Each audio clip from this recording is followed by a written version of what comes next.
internet, welcome to Thermodynamics tutorial. This is a made-up question not found in your textbooks. We've got a thermometer filled with two liquids as seen in the FBD in step 1. So we've got specific gravity of 13.55 for fluid 1. We want to find the specific gravity of fluid 2. We got the heights at 29 centimeters for fluid 1 and 41 centimeters for fluid 2. We also have atmospheric pressure at 100 kPa. And the thermometer has a pressure of 70 kPa with air. Step 2, list all the given values. So all of the above. So we've got the height of fluid 1, which is 29 centimeters. Specific gravity, fluid 1, 13.55. Height of fluid 2, 41 centimeters. And the atmospheric pressure at 100 kPa. We also have the pressure of air. So P air is at 70 kPa. And we're trying to find the specific gravity of fluid 2. Step 3, find the formula from the FBD. Alright, so starting on this side, we've got the pressure of air. Then we add the gauge pressure of fluid 1 plus the gauge pressure of fluid 2 is equal to the atmospheric pressure. Okay, from there we expand the equation. So the density of fluid 1 is specific gravity multiplied by the density of water, and the same goes for the fluid 2. So we've got density of water multiplied by gravity multiplied by the height. Same goes for the gauge pressure of fluid 2. Okay, so why is it a minus? So when it goes down, it's positive. When it's going up, it's a negative. Okay, now from there we want to have the pressures on one side, and then we'll have the gauge on the other side. So what they did is they minus PATM on both sides, so we'll get a negative on this side, and this one cancels out. And then we bring all this stuff on that side by adding the gauge pressure of fluid 2. So that's why that becomes a positive. And then we subtract the gauge pressure of fluid 1. So that becomes a negative. So that's how they got the signs switched. Okay. Step 4. Make specific gravity of fluid 2 the subject. So from this, we just rearrange and do the same thing, just divide what needs to be divided on both sides and subtract or add what needs to be on both sides.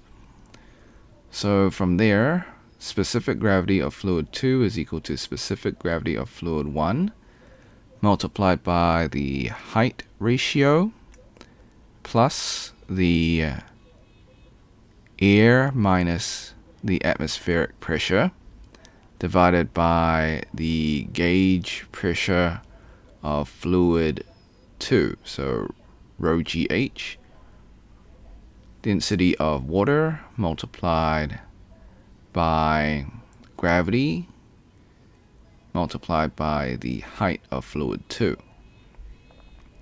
So the only thing that's missing is the density of water. So step 5, find the density of water. We assume it's pure water, so it's 1000 kilograms per meter cubed. You can find that on the pinned comment. For legal reasons, I can't tell you where I found this, but it's pretty much found everywhere. It's pretty common for the density of water. Okay, step 6, find the specific gravity of fluid 2. So we just plug and play. So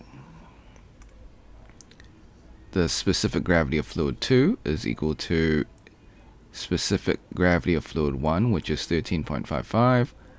We've got the height of fluid 1 and 2. So fluid 1 divided by fluid 2 is 0.29 meters. So we converted centimeters to meters by dividing by 100. And we've got 0.41 meters being divided. Okay. Now we add the air pressure minus the atmospheric pressure. So that's actually 70. That's a typo. Okay, so it's 70 minus 100 divided by 1000 kilograms per meter cubed multiplied by 9.81 meters squared multiplied by 0.41 meters. And then we got a conversion factor to cancel out the units, as specific gravity has no units. Okay, so the specific gravity of fluid 2 is 1.88. Disclaimers: the method is correct. However, I do make calculation mistakes. I encourage you to solve it yourself and see if you get the same answer. Now, before we leave, I highly recommend you save this video onto your PC, just in case that this video or channel gets taken down while I follow all copyright laws. Sometimes things just happen. You can do this by using the snipping tool. If you never used it before, you can follow the instructions below. If you're on a Mac, you can use the Mac equivalent of the snipping tool. Alright, so click on your taskbar icon for snipping tool. If it's not there, go into your Windows search, type in snipping tool. Then click on video option. Click on new.